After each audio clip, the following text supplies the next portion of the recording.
The story of God's love is truly epic. It reaches across the centuries, and it is recorded on the pages of the Bible. Welcome to Monocle and Spade, the podcast of epic archaeology, where we explore the world of the Bible and beyond through the lens of history and archaeology. Hi, Ted Rutt with Epic Archaeology. Welcome to another episode of Monocle and Spade. So on today's episode, we have some really fascinating things to talk to you about. We have got an incredible guest with you, which I'll introduce here in just a moment. But just to let you know the subject matter of today's show, we're going to be talking about something that's can be sometimes a little bit gruesome to talk about it when you read, especially the eyewitness accounts. Very, very dark episode in the history of Israel and the history of Jerusalem. But there's something very interesting connected to this that we're going to talk about. And again, we have a special guest to talk about that today. But I want to tell you the title of the show. The title is The Destruction of Jerusalem and the Temple and the Copper Scroll. We'll talk about that here in just a moment. But first thing I want to do to sort of lay this out is I want to sort of give a little bit of an outline as to kind of where we're going to go today. So you sort of see the general outline of our flow of our conversation and the history and a little bit of the context of some of the artifacts. In fact, one of the main artifacts we're going to talk about today, which is the Copper Scroll, which we'll come to that in a moment. But the little outline we're going to look at today, the general outline of the subject we're going to talk about is, first of all, we'll kind of look at the destruction of Jerusalem in 70 AD by the Romans. Then we'll talk about the different sects of Judaism in the first century during the time of Christ. We'll talk about that for just a moment, and then we'll look at the Dead Sea Scrolls, talk about that, and then we'll get to something that I think many Christians may or may not be aware of, and that is the Copper Scroll, which is a very, very fascinating archaeological artifact that was discovered several years ago.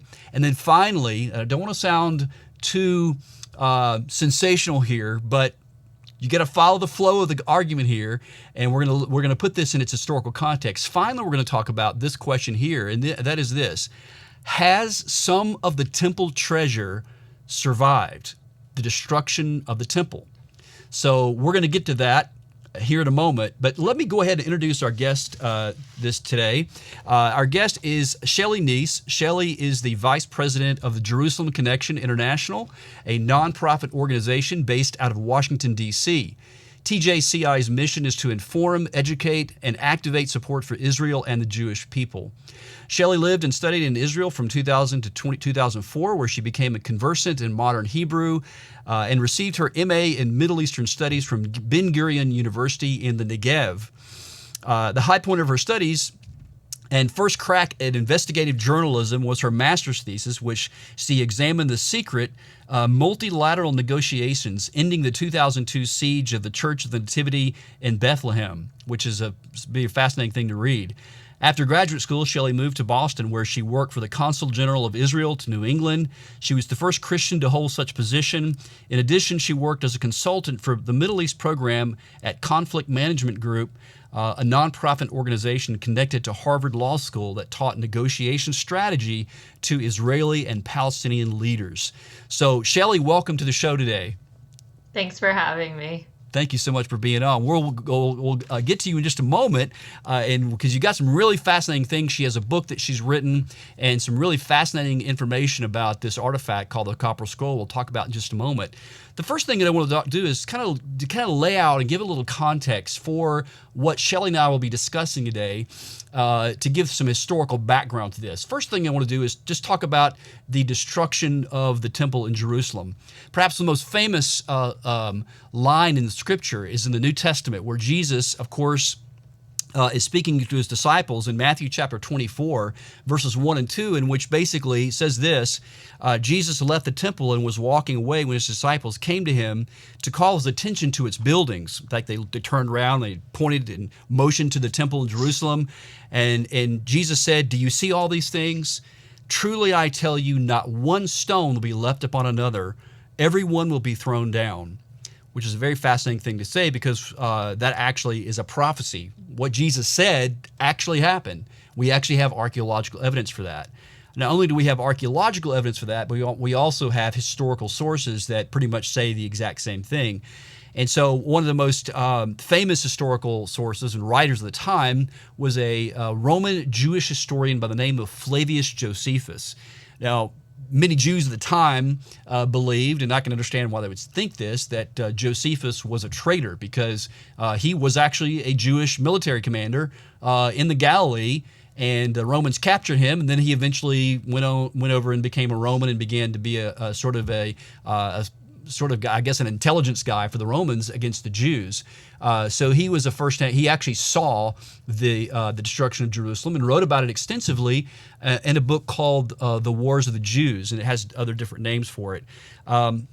So with Josephus, he actually gives the direction of the Romans as they came into Jerusalem to destroy the city of Jerusalem. When you read the account of Josephus and the Wars of the Jews, it is absolutely chilling, bone-chilling to read the first century account of what took place. So basically, the city was in absolute upheaval. Now, earlier we talked about there are different Jewish factions that existed in what historians call Second Temple Judaism. So we have the three main groups. There were actually several, but the three main ones were the Pharisees, the Sadducees, and a group called the Essenes.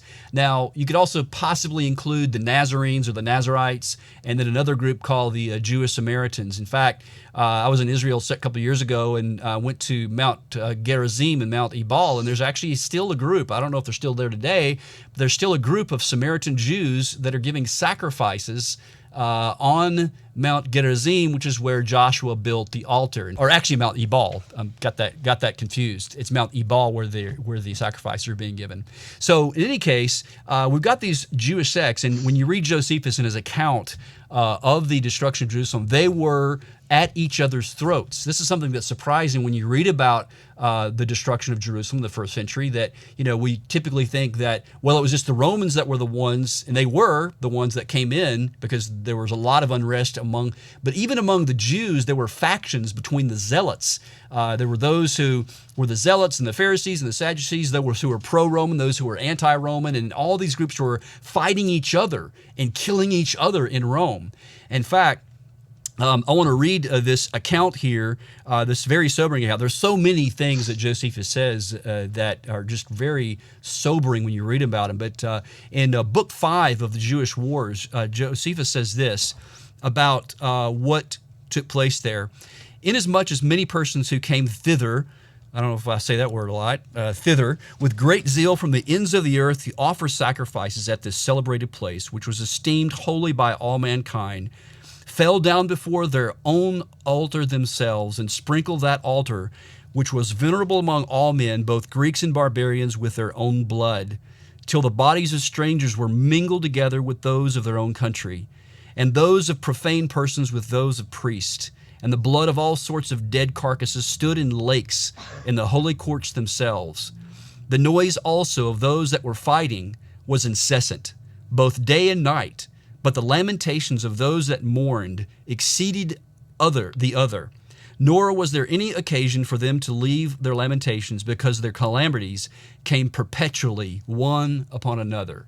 So when you read the account of Josephus about the destruction of Jerusalem, it was absolutely horrendous, this event. And of course, then the Romans came in, led under the Roman Emperor Titus and Vespasian. Now, Vespasian was the father and Titus was the son, but Titus was the main one to really lead the charge into Jerusalem to basically kill everyone in the city, or at least most of the people in the city who were there in Jerusalem. On another occasion, I don't have the exact quote here, but Josephus does say on one of the lines in the Jewish wars, that Titus waited till the Passover until the city was filled so that he could kill as many people as possible. So very interesting if that turns out to be true. There's no way to absolutely confirm that. But let's talk about archaeology of this. So Jerusalem was explored by the American biblical archaeologist, actually is a geographer named Edward Robinson in the 1830s.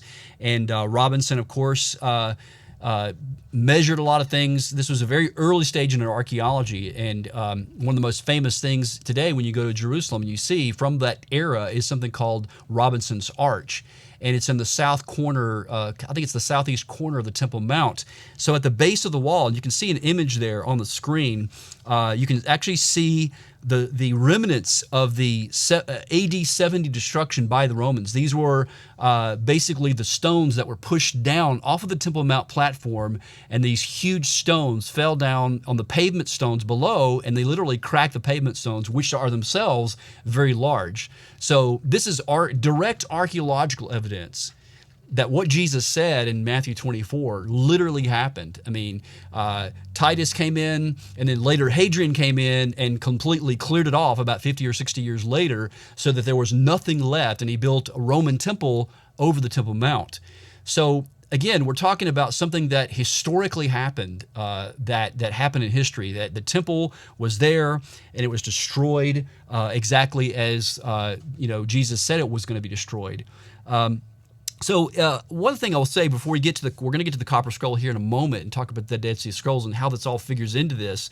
But if you want a really good source, I want to say probably one of the best sources out there today on the Temple Mount, the archaeology of the Temple Mount, is by a Dutch scholar by the name of Dr. Leen Ritmeyer.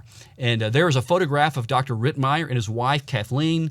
Now, what makes Dr. Ritmeyer an expert? Well, because he has spent about 30 or 40 years studying the Temple Mount. In fact, he was there with Benjamin Mazar, the Israeli archaeologist, when after the Six-Day War, when the Jews had control of the Temple Mount, and there were some excavations being done, and Dr. Ritmeyer was actually able to go to some sites that people have not yet. In fact, they're closed off today. So, if anybody is an expert on this, it's Dr. Leen Ritmeyer. And there's a book I want to recommend to you on this. It's his book called The Quest by Dr. Leen Ritmeyer. Revealing the Temple Mount in Jerusalem. In my opinion, just my humble but correct opinion, just kidding. But in my humble opinion, it's the best book on archaeology in the history of the Temple Mount in print. So I think you can get it on all the major book sites like Amazon and other places. But he also has a website that I'll recommend as well, and it's there on the screen. You can see it there. It's ritmeyer.com. It is an amazing website. You can actually purchase images of his historical reconstructed drawings of the Temple Mount. And these are not just artist renditions. These are actually based on the archaeology and on extensive history. So again, I want to highly recommend the book by Dr. Leen Ritmeyer on the Temple Mount and the destruction of Jerusalem. And also, if you've never read Josephus' account, beginning in about book 4 and 5 in the Wars of the Jews, you should get a copy. You can get a copy really cheap, paperback. You can get it on probably your Kindle or whatever. Get a copy of Josephus and read the first-hand account of the destruction of the Temple and Jerusalem in 70 AD. It's very sobering when you read this. So when this happened, this was in 70 AD, and there were some, of course, they didn't kill everybody. They didn't kill every Jew. There were still some zealots that were left, and about 3 years later, they went out and let me back up and give you another little background, little footnote in this as we're talking about Second Temple Judaism and Second Temple and the temple's destroyed.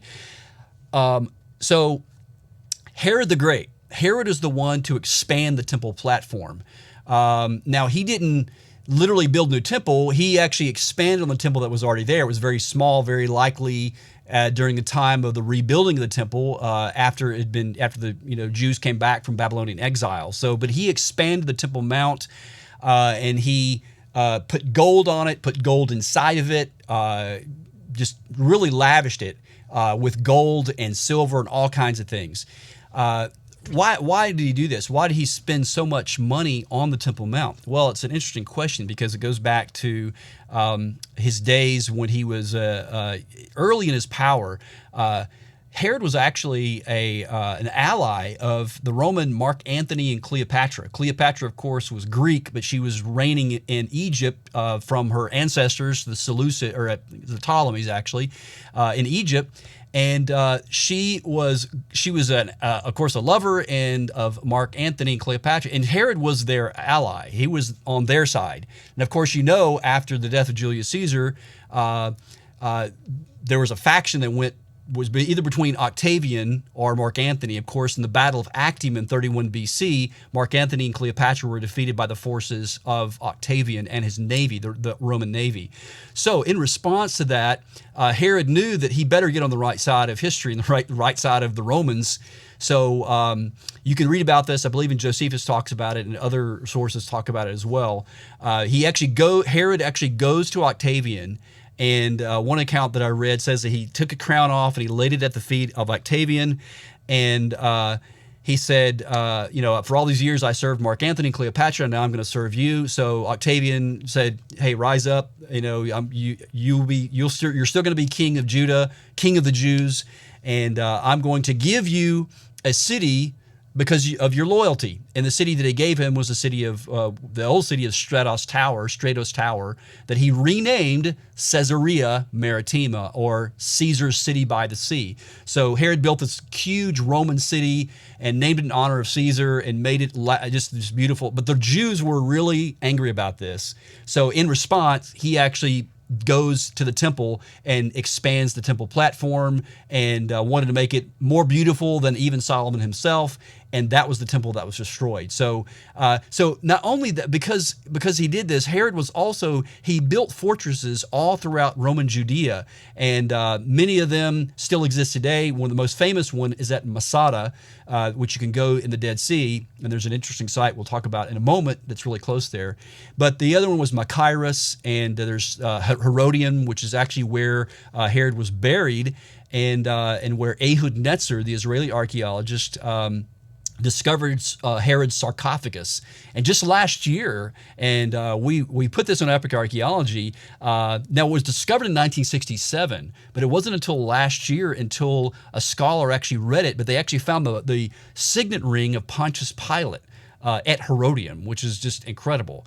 So Pilate actually became a friend of Herod Agrippa, which was the son of Herod the Great, during the trial of Christ. It actually says it in the text. So we know that Agrippa used Herodium as actually probably a place where they would do official Roman business. So it's interesting that you would find Pilate's ring there at Herodium. So it's an interesting archaeological connection, just kind of a throwaway thing.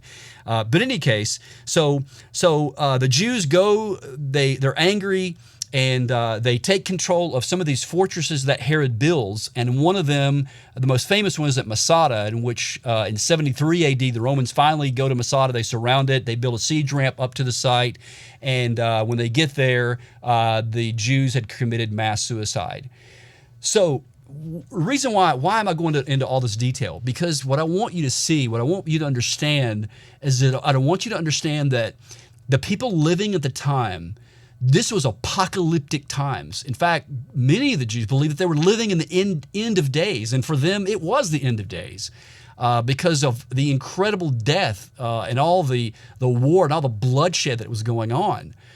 So this is where we come to the Dead Sea Scrolls. This is where we come to a group. One of those groups, we talk about the groups that were living at the time, the Jews.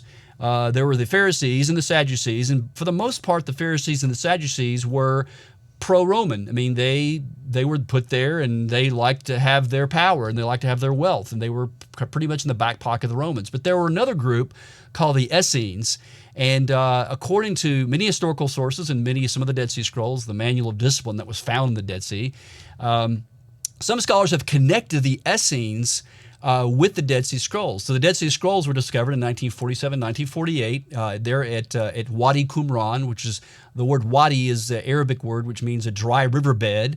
And so this is where I want to bring Shelley into the conversation. And Shelley, we're going to talk about the Copper Scroll in a moment, but welcome to the show, by the way. And I'm sorry for rambling on for the first part of it, but welcome to the show, first of all. Thanks. No, I was enjoying it. You're speaking my language, talking about first century Jerusalem. I feel like we should all live and breathe in that space more than than's common. Absolutely.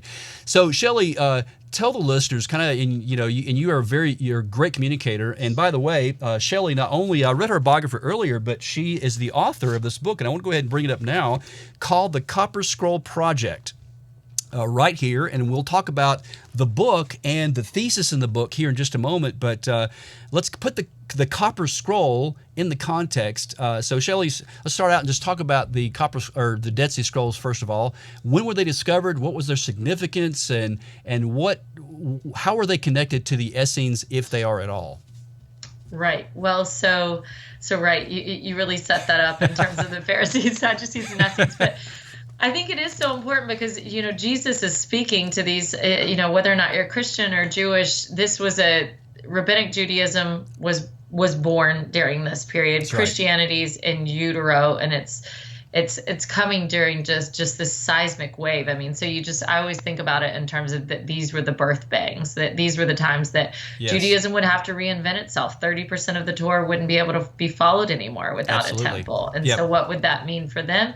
And then also for Christianity, or for what wasn't Christianity then, but this sect following a new Messiah. So that would be one of the new sects added to that pantheon that you just said. So in terms of the Dead Sea Scrolls, that gives us this, what a discovery, because they date to that time period. So now all of a sudden this window of time that we can only benefit by knowing more about, we find one of the most massive libraries ever found in the history of archaeology. Yeah. A lot of people refer to it as the most important find in the 20th century. For people like us, we would think it was the most important find ever. And I just always think of it too in terms of, for the Dead Sea Scrolls, which is really, what is it, 800 manuscripts? Thousands of fragments. Yeah, but absolutely. And there's still maybe more, as you and I know. Well, so we used to say 11 Dead Sea Scroll caves, That's right. And now we have to correct that. Now there's 12. Now it's 12. And so thank you, Orrin Gutfeld and Randall Price and Liberty University sponsorship. But, exactly. so hopefully there's more coming. And that's interesting to note too, because when this happened, it was a race between archaeologists and Bedouin. The Bedouin found the first of the Dead Sea Scrolls in Cave 1. And they were flooding the market. I think they went home $50 richer after those first initial Dead Sea Scrolls were found. Obviously, the market value went up, and so the race was really on.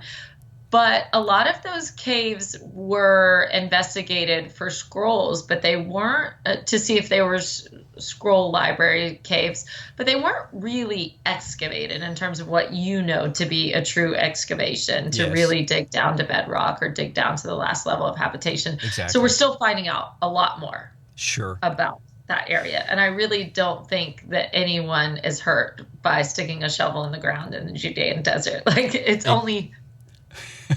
That's right. It's only beneficial for most. So there's that. But the copper scroll was found in 1952. So that gives it a little context. If the first ones were found in 1947, and like I said, the race was on.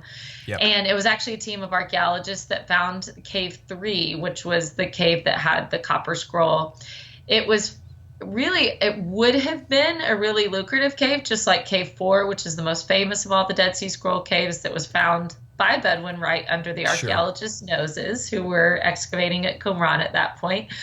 And Cave 4 really kept people busy for decades. But Cave 3 had potential, but the roof of the cave had collapsed during antiquity. Yeah. So whereas it had 40 scroll jars, most of the scrolls that had been in those jars were just left to degradation over the next 2,000 years. There was fragments in rat's nest and littered by the entrance to the cave. So it's kind of a disappointing cave in that way. Yeah. And what I love in the story, because in I feel like God just teases these things out, but it was in the last hours of the last day of the excavation. It's amazing. That they realized that it wasn't just a single cave, but a bit of a cave complex. And that there was a lesser side cave that was hidden by a false wall. Whatever that might be, nature's false wall. And that when they chipped behind it, resting on a man-made shelf, were 2 copper rolls. And what's now known, I don't think I'm partial to the copper scroll to say it's the most mysterious of all the Dead Sea Scrolls. Well, it certainly is. It's a remarkable discovery. So Shelley, when they were discovered, they were still intact. They were still rolled up, correct? Mm-hmm. And they had been patinaed over the years, so copper sort of patinas, sort of like the Statue of Liberty. They're copper, so they're probably like a turquoise bluish color when they saw him? Absolutely. Yeah. Absolutely. Which really, when you think about it, what a perfect metal to pick, because copper, instead of rusting and eroding, the patina actually protects the copper. Yeah. So just one more way that whoever hid this and whoever inscribed it was almost doing it with some intention for it to last. That this wasn't like the rest of the Dead Sea Scrolls on parchment, papyrus, or leather. Yeah. And so it took 3 years for them to figure out how to open it up. It was actually offered to John Hopkins first, which I kind of love that they missed that opportunity. Wow. Let me interrupt you here. When they offered it to Johns Hopkins, was Dr. Kyle McCarter involved in that in any way? Was he teaching? That's a good question, because he has one of the best translations. He does, of the yes. That's why I asked available. that. Yes. No, he probably came a little later than that boat, but they actually didn't offer it to Dead Sea Scroll editors there or to Hebrew experts. They offered it to metallurgists at Johns Hopkins. Got it. So wow. that could have been connected with his long association with the copper scroll that came afterwards. It's remarkable. So then they didn't unroll it, but tell us pick up the story from there and tell us where did it go and who is able to really, I guess, for lack of a better word, unroll it or perhaps cut it or whatever? Yeah, I don't think that we would now do it this way, but it took 3 years. It sat in a museum in Amman, Jordan. A German scholar studied it in the museum in Amman, Jordan, and could see that there were certain words protruding from the copper scroll. And he was really early on saying, I think that we need to take whatever's in your head about what this could be, an expectation of it being a sectarian text or a biblical manuscript, or fitting into the 3 categories that the other Dead Sea Scrolls fit into. This isn't that. This is something different. I see the words dig, golden cubit repeated over and over.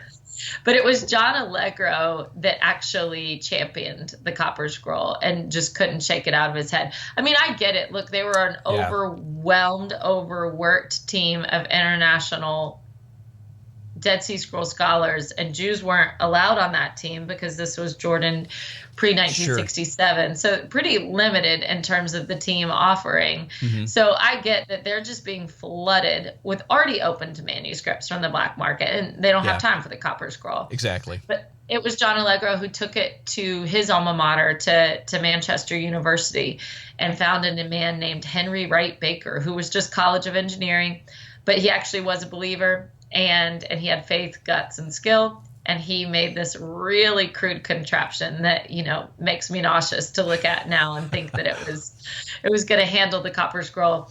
And he made it out of really crude materials like old retired World War I materials and things from the School of Dentistry. And it rolled on the spindle because he was going to make solid cuts as he rolled the copper scroll and blew the dust away with a fan. And it jumped on its spindle. Oh, man. The fear being that, and he says in his diary, the fear was that he would shatter this into a million pieces. But he was able to cut it into 23 strips, and it was John Allegro who first laid eyes on the copper scroll's contents. And it is what we know it to be today, a 2,000-year-old verbal treasure map. That's amazing. So you just that was my next question, and that is, did Allegro begin to translate it as soon as he opened it up? Did he see the words and he kind of knew what it was talking about?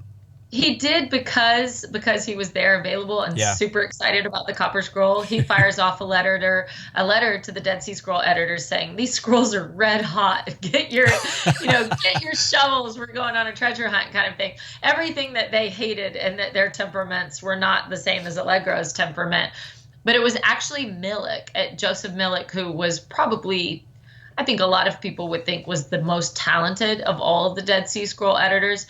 And he was given the task of being the official translator of the copper scroll, which, as anyone that knows their Dead Sea Scroll history knows that is very important. Whoever's assigned the scroll, whether or not they take 10, 20, or 30 years is up to them, but that is their scroll, and you don't step on those toes. So John Allegro waited a few years to officially publish his translation that, in truth, he was able to make on the fly, right there on the spot. And Joseph Milik was also famously, even though he's one of the most talented ones, so he was also slower. I mean, he was slower and methodical. And so he took years. And so Allegro actually beat him to the punch and finally just published his translation, which is the most famous of the first translations because he wrote a book just explaining the Copper Scroll from his perspective. Okay, Shelley, so let's just make this very clear for our listeners. You just mentioned it, but I want us to make this clear. So the Copper Scroll, John Allegra took it to Manchester University in England. He opened it up, uses very careful precision methods, as careful as he possibly could. He began to unroll it, began to read it, and he could immediately see it, but it wasn't until a couple years later until it really came out public. But really what this is a treasure map. Am I right about this? Is a map of, and what treasure is it? And where did it, this is the next thing we want to go to. So it's found in the Dead Sea near the ancient site of Qumran, which is where we believe, in fact, again, there's two schools of thoughts as to, we know the Qumran community, was it the Essenes or was it a fortress, or what purpose did it serve? I think you and I agree, and I think other scholars, we have some other scholars who would back us up, that the Qumran community was basically inhabited by a group called the Essenes, that group that we mentioned that they were ascetic. They were like monks, kind of like desert Jewish monks, and they were apocalyptic. They believed that the Judaism of Jerusalem had become corrupt and that they didn't want to really worship in Jerusalem, although they did, because Herod actually built a gate for the Essenes in the south part of Jerusalem. In fact, I actually accidentally found it one day. I was in Jerusalem a couple of years ago and was walking around with some friends, and we kind of got lost. It's easy to get lost in those back roads in Jerusalem and Old Jerusalem. And we came back in the back, and I was like, what is this? And I took pictures of it, and I didn't know what it was at the time. And I found out later it was the Essene Gate that had been excavated by, what was the guy's name? Pixner? Bargel Pixner, yeah. Mm-hmm. He excavated the Essene Gate. And then I understand now he is an Essene expert. Right. He thinks that the upper room was also an Essene sort of meeting spot as well. So, which would have big implications for Christianity if that were true. Yes. But I can think of a lot of archaeologists that are smiling right now when you say that. Shimon Gibson and others who are smiling right now, thinking, "Yay, he mentioned the Essene Gate." Awesome. Well, I was so happy to find it, and I just was embarrassed because I didn't know what it was. It's like, well, I know I'm on the southern part of Jerusalem, but I don't know what this excavation. There was nobody there. There was fences around it, and literally there was nobody around it. But I looked it up later, and then I found the article by Pixner, and I thought, oh, this is really cool. That was the Essene Gate. And then I found that Herod actually built, because they wanted to separate themselves from the Pharisees. And so they entered Jerusalem from the south. So, Shelley, what's the evidence that the Essenes, let me back up. Let's I kind of getting ahead of it because I get excited about this stuff. It's fascinating to me, and you as well. But so the Dead Sea Scrolls in general, and then the Copper Scroll, do we believe that the scrolls themselves were written by the Essenes, or did they come from Jerusalem? Did they, were they taken there during the Jews knew that the Romans were coming, so they went and hid these scrolls in the caves. And not only that you got this Copper Scroll now that talks about treasure. So we can possibly surmise that the treasure that was described in this Copper Scroll was the treasure from the temple in Jerusalem. So tie all the strings together for us, if you could. Right. Well, we have a few strings going now. It's like a braided Havdalah handle. So I would say that first of all, that there's two different debates here. Who lived at Qumran could be different than who authored the Dead Sea Scrolls, or at least that's the idea. Exactly. So yes. Was it the Essenes who lived at Qumran? A lot of times people have problems with first theories. It's a trend towards revisionist history to relook at things like this. And so it was one of the first theories that it was the Essenes who lived at Qumran because of Pliny the Elder, because of Josephus, the way he describes the Essenes. There's a lot going, and the way that they talk about themselves and the community rule. Yeah. And I guess it's important for any listener to know too that they don't identify themselves in the Dead Sea Scrolls. So just making it much harder for people living 2,000 years. There's never a byline on the Dead Sea Scrolls. And this was made at Qumran. Right. That would be so Yes. There's no ISBN number. So that makes it much, much harder in terms of also that there's no clear historical references to people, that they speak in code, and that the teacher of righteousness, that the man of lies, the wicked priest, and the Yahad, or the way, and so the way they refer to themselves. So that makes it much, much trickier. But in terms of the way we see them describe themselves in their sectarian texts, where Qumran is, and what we have from the historical descriptions of the Essenes that were contemporary or near contemporary to the Essenes, it all matches where Qumran is and what we can see evidence there. I mean, anybody can go to Qumran and get sick of seeing ritual baths, That's what, if you're not into this stuff, I hear a lot of complaints about, it's another ritual bath. But and that's indicative of Second Temple Judaism. And we find these... their level of purity was through the roof. Absolutely. And they use stone vessels, and they use ritual bath, the mikvahs, and so go ahead. So we make a connection, but there is some debate about the people who made the Dead Sea Scrolls versus the Essene community. I even heard it, and I'll real quickly, and I've always had this question, and I can't remember. It just came to me just like out of the blue here, but I had read somewhere, I don't know where I read it, that John the Baptist, it's possible that he could have had some connections with the Essenes. Have you heard any of that? Because he lived in the desert. We know that they did adopt orphans, and we know that his parents were, advanced in age when they had him. He was out in the same area in the Judean wilderness. They were an apocalyptic community. He's living out as a... So it sort of lines up. I think there may be some connections, And he was single. Absolutely. And what is his main message? He's preaching repentance through purity, through baptism. It's different. He's talking about a full immersion baptism, but still. So if you go to Qumran, there's a real cheesy video in the visitors center, and they would certainly like to tease this out for Christian tourists to think that John the Baptist was here. And so we can't really know, but certainly what it helps know is that before the Dead Sea Scrolls, John the Baptist and Jesus' story, for that matter, seemed odd in terms of that they're not married, that they were living these very austere lifestyles, especially John the Baptist. I mean, Jesus would visit and socialize more and go through the Galilee more, but definitely John the Baptist's story, before we knew more about the Essenes, it just didn't make sense in terms of what we knew about first century sort of more rabbinical Judaism. And now all of a sudden it's like, we know where to group them. John the Baptist was most likely an Essene. Where he lived, we can't say for sure. Yes.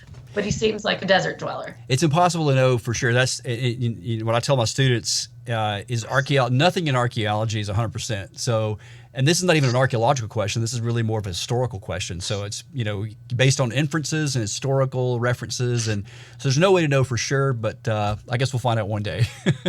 It's like that new documentary. Like, are there patterns of evidence? We're just trying to look for exactly. Does this make sense? We can't say that Abraham for sure lived, but we can say that his story makes sense in its historical time period. Yes. That we know that there was movement, that we know. Right. I mean, as a believer, I obviously believe the Bible to be true. But in terms of debating with others, what is this saying? That lack of evidence is not, it's not evidence of absence. Absence of evidence is not evidence of absence. Yes, right? So that matters. Well, I would say the Newsy tablets and the Mari tablets would illuminate the time of Abraham, but we haven't found direct evidence of Abraham. That's exactly right. But his story, I mean, whoever, when the Bible was authored, it certainly matches what we are only really learning now in terms of migration patterns and things like that. Absolutely. So let's get back to the copper. Got off track. No, it's okay. I asked the question, so I apologize. But let's get back to the copper scroll. So, it has this directions of treasure, correct? And this is where your cynical flags go ding, ding, ding. Like exactly. So I know some of the people who are watching this, and we got people who are archaeologists and historians and people who are skeptics and all this. Again, you can look it up yourself. This is the copper scroll. It's published. Do it, Google it, whatever you want to do. You can read it yourself.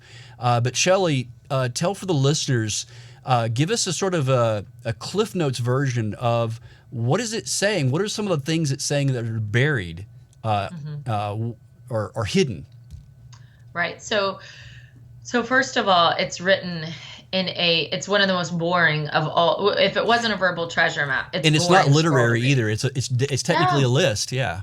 Totally. So that's the thing. If you're looking for a biblical commentary or, like the book of Isaiah or some sort of text that will illuminate how people in the first century lived, you're not going to find it with the copper scroll. So a lot of people pass over it in that way, knowing that its potential and promise could be huge and that it's a verbal treasure map, but reading it itself, and it reads a little dry. So pretty much it's about 60 locations written in 12 columns. The scroll itself was 7 feet long, about a foot wide, once it was unfurled. And it has a very particular pattern. It tells you over and over. So it begins under the ruins and the Valley of Achor, by the steps leading to the east, 19 cubits. So it's very, very specific. And then it'll tell you buried is, I think it's 17 talents of silver or something like that. So take that pattern and just multiply it times 60. And that's what you see. Over and over, they tell you where to look, how deep to dig, what you'll find when you do. And it's just a constantly repeating pattern like that. Not any narrative detail in between, but it'll go over and over like that. Now, one of the reasons why the copper scroll was dismissed in the beginning as like this, well, John Allegro didn't dismiss it, but the other one, Joseph Millick, the official translator, said this is just a prop in an ancient legend. This is just a prop in old folklore, because if you add up what we know to be the historical measurement for talent, which is about 75 pounds, and if you add those up in the copper scroll, it would be the equivalent of 160 tons of precious metal. And what is that worth in today's? Is there a market value placed on this, like into the millions? Yes, but we're also talking about things associated with the temple. So, there is no price tag on this. Exactly. But priceless. So that is why when we look at the copper scroll, most Dead Sea Scroll scholars, most copper scroll scholars think it has to be associated with the Jewish temple, because there is no other place that had access, certainly in Israel, but an argument could be made for all of the Middle East, to that amount of wealth. Of wealth, yes. And we know that Herod did expand the temple. One of the things that's interesting to me about this is that and the next question I'm going to ask you is about the Copper Scroll Project and your book, and about the potential of the site of Qumran itself. But so a couple years ago, and I don't know off the top of my head, I'll have to find it, the article, but it was I think it was an Italian scholar working in Rome, found some inscriptions. You know how in marble you'll have these where the Romans would put the letters? Well, they discovered that the gold that they had gotten from the Jewish wars basically were put in the treasury of Rome, and they got so much gold that it was the down payment. It was so much gold that it literally made the market value of gold go down. So, so if there's more than that, that's just unbelievable to me. That would be, Right. People reference the Arch of Titus, right? And that's right. Yeah, and they have the menorah. And in fact, we have an image. You'll see a picture of the image there, where you can see the menorah that the Roman legions are actually carrying, and it's the Arch of Titus in Rome. If you've ever been to Rome, you can see this. But go ahead. Yeah, what were you going to say about that? Well, it's just such a sad picture, So a lot of times, Israel, when fighting UNESCO over Israel's rights to the Temple Mount, or Jewish sovereignty over the Temple Mount, or historical longevity there, you'll often see a picture of the Arch of Titus as something that, look, this is a clear historical reference to the fact that there once was a Jewish temple on the Temple Mount. Not that that's an argument that needs to be made, but sometimes it has to be made. And I just always find that picture so sad, because it's Jewish refuge. They're marching into their own slavery, carrying the items into, for them. I mean, they've been following these laws of purity, and now into just like Paganville, Exactly. And it's just such a sad image. So the whole time I'm writing the Copper Scroll Project, the whole time I'm thinking about this, in my imagination, I'm always just saying a prayer of like, let's replace that image Yeah. of that we're using to buffer Jewish history and longevity in Jerusalem needs to be replaced by an image of Jews uncovering the treasures connected with the Copper Scroll and bringing them out from the desert, just like they did the Dead Sea Scrolls. So this brings us to the Copper Scroll Project. And so we were talking earlier, and we were talking about how archaeology sometimes brings unlikely people who discover things. And in this case, it would be a gentleman that you write about in your book, a gentleman by the name of Jim Barfield. And so who is Jim, and how does he figure into this Copper Scroll? And we only got just a few minutes left. We're about maybe 10 minutes out, so we're going to wrap this up. But we're gonna get to the pinnacle here, which is going to just be amazing. But go ahead, Shelley. So Jim Barfield is a retired arson investigator from Oklahoma, but also, like probably a lot of your listeners, self-educated Dead Sea Scroll enthusiast, and really just looked at the Copper Scroll in a way that no one had before. Well, in a way that people had before, but they hadn't all collectively pieced their ideas together. Yes. So it starts off under the ruins in the Valley of Achor. He is the kind of guy that had an aerial map of Qumran in his home office, as I'm sure you do. We all do. You're right. Isn't that totally normal? So he just thought to himself, I wonder if the next things described in the Copper Scroll would match the architectural ruins of Qumran, because Qumran is the most obvious connection in the Valley of Achor and closely associated with the Dead Sea Scroll caves and where the Copper Scroll was found. Oh, there's so much to say, but basically, let's just say that first location, steps facing eastward that measure 19 cubits, there are steps facing eastward in one of the mikvot in the center of Qumran that a report from the archaeologist Yuval Peleg and Itzhak Magen, who had been digging at Qumran for 10 years, they had just published their full report, and they included the measurements of those eastward-facing stairs. And when Jim Barfield ran the calculations, conversions, meters to cubits, it was an exact match. Oh, actually, it's 40 cubits. Right. So it was at 19 meters and 40 cubits. So it was an exact perfect match. And so he just took that, multiply it times 57 locations, and was able to find perfect complements in the ruins of Qumran as they stand now with the description of the Copper Scroll. So basically the site of Qumran itself, where the community was, and hopefully we can have an image up for the listeners. You can see this, but it basically is like a little model of Jerusalem. They sort of modeled it on Jerusalem. They were separated. They were basically making a Jerusalem in the desert. And so, so Jim basically, and Shelley, he was the first one to make a connection, right? I mean, he did all the pieces of the puzzle together. Were there other scholars before Jim that sort of said, well, maybe it's Qumran that we should look at? In pieces. So he's the first one that said, I believe, all 57 locations, because really what he did that was different was he took that first location as a preamble for everything that followed, and not just as location number one. But yes, I mean, the list is long in terms of other scholars. John Allegro being one of the first ones. He actually went to dig at Qumran, took a metal detector to Qumran. He didn't prove to have the fortitude or patience that was necessary for an archaeologist. That's probably, he was more inclined to be someone to fly over to Manchester and University and bring the Copper Scroll to open it. But so he didn't stay there long, nor was he an actual archaeologist. But he was the first one to signal Qumran as one of the potential places. Most people tend to have looked at the Copper Scroll and thought, well, this could be anywhere all over Israel, and therefore we're lost because we don't know where these specific cisterns, courtyards, and peristyles are. But Allegro was Allegro was the guy who actually took it back and opened it up and actually read it first. And so he agrees with Jim, and in fact, Jim agrees with him that well, we should look at Qumran, but again, like he said, he didn't have the patience or the fortitude to really bear all this out. So let's get to where what many people may think is controversial, but if you read the book, you'll have to. The book is amazing. You got to check this book out. It reads like a adventure. It really is an adventure story, and you do a great job of writing this out, Shelley. It's you just can't keep us on suspense, but. So Jim went, and it wasn't just him, but I think he went with and is this in your book as well, where he talks to the member of the Knesset in Israel?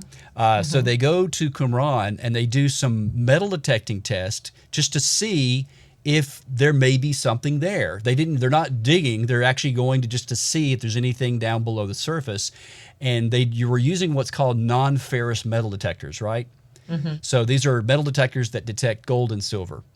Right. So it's called the Lorenz metal detector. I mean, it was $10,000 for the actual metal detector and the data system that goes with it. But yes, that's what it has the power to do, is tell the difference between ferrous and non-ferrous metals, how big the item is, and how deep the item is. Wow. Because the copper scroll, the nice thing is that this is treasure that, you know, if you can adjust the metal detector settings, you're not trying to accidentally pick up pieces of lost earrings. You know, This should be large, and that's what they wanted to scan for, is there something large, non-ferrous, and buried very, very deep, because all of the copper scroll locations are very, very deep. They were burying these things to hide them, not just below the surface. So this is where you get into the, I guess, controversial part. Your book's not controversial, but no, but this part's controversial. So let's at this point, and we're about to wrap this up. This is a good kind of place to kind of wrap things up. But so we want to make a distinction, and Shelley does an incredible job of documenting her book with historical and archaeological sources. And she's not promoting here that we go and do treasure hunting necessarily. She wants us to do good archaeology, So this information that there is potential incredible amount of treasure at Qumran has been shown to the authorities in Israel. In fact, the Israeli Antiquities Authority, I'm sure, knows about this, as well as many other very well-known archaeologists in Israel and America and elsewhere. But the problem is that questions that fuel archaeology are not necessarily the questions that we have as Christians or Jews or anybody that well, is this treasure here? It's an interesting question, and it very well may be there, and an excavation may reveal it. But the problem, I guess, would be, Shelley, and this is kind of where the state of affairs is today, is that the work that Jim Barfield has done and others, and pointing to Qumran, that there may be that the copper scroll, the things that are talked about in the copper scroll, are hidden right there at Qumran. And now we've got positive metal detection tests to show that there's actually a major amount of non-ferrous metal buried deep around these sites. And so where is it now? We can't go dig there. They can't go test it because it's not archaeology, right? Is that kind of what they're reasoning, the authorities in Israel? Partially. So, right, as you know, archaeology digs down to the last level of habitation. Yes. So this is kind of mind-boggling in terms of that someone would be asking, this is treasure hunting. I mean, there's really no way to go around that. So that's one problem. And for that reason, I totally understand why they would feel iffy about this whole project. It didn't make sense why they felt iffy about doing an actual metal detection scan, because it was non-invasive. Well, except for that in the book I talk about, they say, well, be careful what you go looking for. And that idea does center and frame archaeology in general. And there's truth in that. Sure. And so, but it also is true that this member of Knesset had something called Knesset immunity, which is much more broad in Israel. So he was working within his own system to make that happen as well. So right, where things stand now is, where does treasure hunting begin and archaeology or vice versa? Exactly. And that's what that's what we don't This wanna. is incredible, Yeah. Shelley, and wow, there's so many things we could do. Probably a whole nother show on just the implications of this. Or the importance of Qumran, what this could mean for Qumran. I never get to talk about that, but I always want to. Oh, absolutely. I love the site of Qumran. It's we were talking earlier, it's my favorite place, one of my favorite places in Israel to visit is the Dead Sea area, and right there where Qumran is, you can hike right above the Qumran Valley, and it's just so amazing. But this potential discovery, whatever this is, let's just conjecture here for a minute. Let's just say that if this is treasure from the Second Temple from the time of Herod the Great, this will have tremendous implications not only for archaeology in Jerusalem and Judaism in the first century. It could also have political implications. It could have political implications about the Temple Mount, and was there, because there's a debate that people have about, was there a Jewish temple in the Temple Mount? And I think even apart from this gold or silver or whatever this is that's buried out in Qumran, there's good historical evidence that there really was a Temple Mount based on the work I was mentioning earlier with Dr. Lean Rittmeyer. But this would really bring another whole nother level of illumination and confirmation that there was an incredible Jewish temple on the Temple Mount. And so this is an incredible story. And Shelley, I cannot thank you enough for being on the show today and for sharing this amazing story about the Copper Scroll. We just really scratched the surface on this, folks. This is an amazing thing. And Shelley, thank you again for coming on. Thanks for having me. This is my favorite things to talk about. Oh, great. Excellent. Well, Shelley has been on a lot of other programs, but this is the nerdiest archaeology program, and that's a good thing, actually, because we like archaeology nerds, but we think that's actually a compliment. Look at your shirt. Yeah, exactly. From the Oriental Institute. I mean, you can't get any nerdier than that. But check our book out. It's the Copper Scroll Project. And Shelley, you also have a website as well? Yeah, ShelleyNeese.com. ShelleyNeese.com. Check it out. Again, thank you so much for watching Monocle and Spade. And this is your host, Ted Wright. Please check us out on Facebook, also on Instagram and Twitter. And again, thank you so much for your prayers. And please also subscribe to us on YouTube if you haven't done so. We're also going to be getting our podcast out. We're still fairly new. This is the second episode. And so we're going to be getting this out on all of the platforms for podcasts, such as iTunes and Google Play and Spreaker and some other types of things. So please stay tuned to epicarchaeology.org for further details. Again, thank you for watching. God bless you. This program is listener supported and it is produced by Defenders Media. Thank you so much for listening to Monocle and Spade.